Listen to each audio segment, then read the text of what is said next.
Let's dig into a deep one. Sure. Trump or Biden?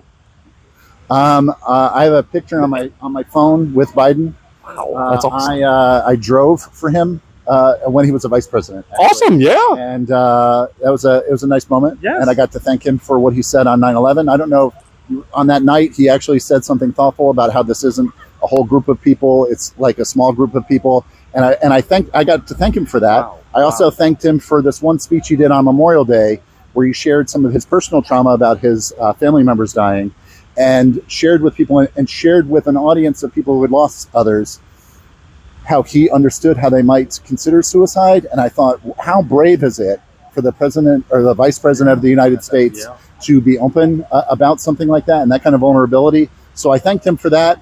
And then it was kind of funny because he went to thank me and he pulled the back of my head in and he said something, but I was so flustered in the moment, I have no idea what he said. So Joe, if you remember that at all, I didn't hear it. Sorry. Thank you.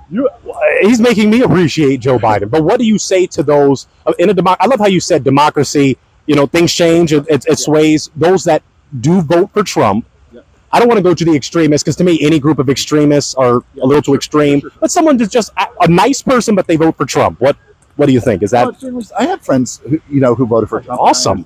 Yeah, of course, I've seen that. What do you think of those that unfriend someone over voting for? I mean, even normally it's if they vote Republican Trump. What do you think of those that unfriend a friend over that?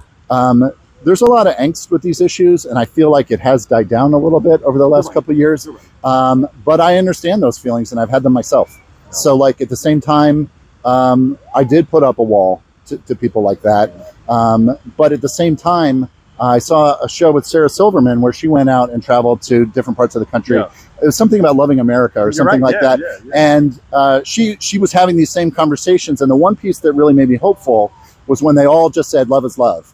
And I was like, okay, that issue, I think it's going to stick. I think that issue is going to stick.